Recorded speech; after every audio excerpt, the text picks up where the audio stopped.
bagaimana pesantren itu terkenal dalam masyarakat, itu yang dimana tempat yang di situ karakter orang itu semuanya berada di dalamnya, dan mereka itu kumpul dalam satu atap. Sebagaimana yang saya tuliskan di buku saya, yaitu pesantren itu memiliki keanekaragaman sikap dan lain-lain. Tapi kita bisa belajar dengan keanekaragaman itu, dan banyak sekali pelajaran dan kita bisa mengambil pelajarannya. Salah satunya belajar sabar, takwa, tawakal, masih banyak lagi, dan masih banyak lagi. Dan pesantren adalah tempat bersosialisasi dengan baik sebelum kita terjun ke masyarakat. Kehidupan sosial pesantren memiliki keunikan dan karakteristik yang kuat.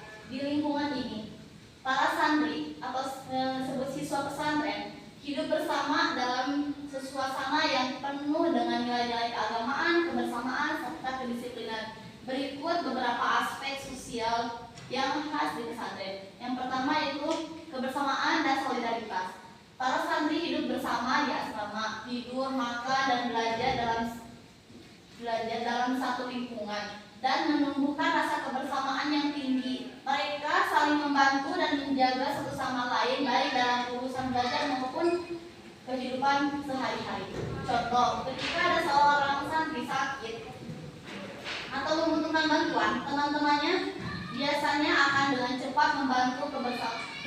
Kebersamaan ini menjadikan para santri memiliki ikatan persaudaraan yang kuat, bahkan hingga setelah lulus. Dan yang kedua yaitu kedisiplinan dan tanggung jawab. Di pesantren, kita diajarkan untuk mandiri dan disiplin dalam berbagai hal, mulai dari waktu sholat, belajar, hingga tugas-tugas asrama. Kedisiplinan ini tidak hanya dipantau oleh ustadz atau guru, tetapi juga oleh sesama santri. Contoh, santri harus bangun subuh setiap hari untuk sholat berjamaah dan membersihkan asrama selesai jadwal yang telah ditentukan. Kedisiplinan seperti ini mengajarkan tanggung jawab sejak dini. Yang ketiga yaitu nilai keagamaan dan moral. Kehidupan sosial pesantren sangat mempengaruhi oleh nilai-nilai keagamaan. Para santri belajar tentang agama tidak hanya dalam kelas, tetapi juga dari interaksi sehari-hari mereka. Nilai-nilai seperti sabar, jujur, hormat kepada yang lebih tua, dan patuh kepada guru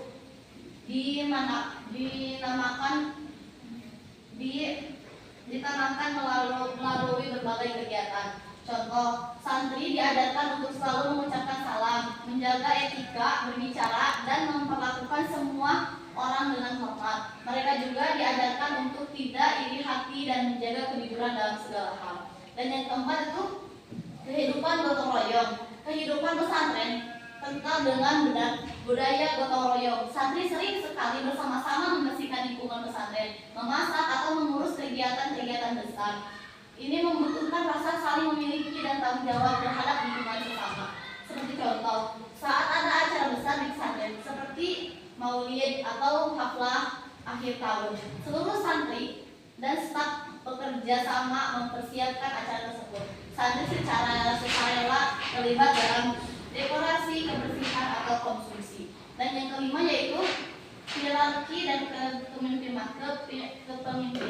Di pesantren ada struktur yang menciptakan hierarki, mulai dari santri senior hingga junior, dengan pengurus yang bertugas membantu dalam mengatur santri yang lain. Santri senior seringkali membimbing dan mengarahkan santri junior dalam belajar maupun kehidupan sehari-hari. Seperti contoh, santri yang lebih tua atau yang sudah hafal lebih banyak materi biasanya menjadi pemimpin dalam kelompok belajar atau membantu santri yang baru dalam adaptasi dan kedisiplinan. Dan yang keenam yaitu pengembangan karakter dan kemandirian. Pesantren memberikan lingkungan yang mendidik santri untuk menjadi pribadi yang mandiri dan berkarakter. Di sini santri harus belajar mengatur waktu, mengelola kebutuhan pribadi, dan mengambil keputusan sendiri. Hal yang jarang ditemui di sekolah umum. Seperti contoh, santri diberikan tanggung jawab masing-masing seperti merapikan kamar, mencuci pakaian, dan menjaga barang pribadi. Hal ini membuat mereka terbiasa mandiri dan tidak tergantung pada orang tua dalam hal kebutuhan sehari-hari. Kehidupan sosial di pesantren ini menjadikan santri memiliki bekal mental, moral, dan spiritual yang kuat, serta karakter mandiri yang bermanfaat dalam kehidupan bermasyarakat setelah mereka lulus.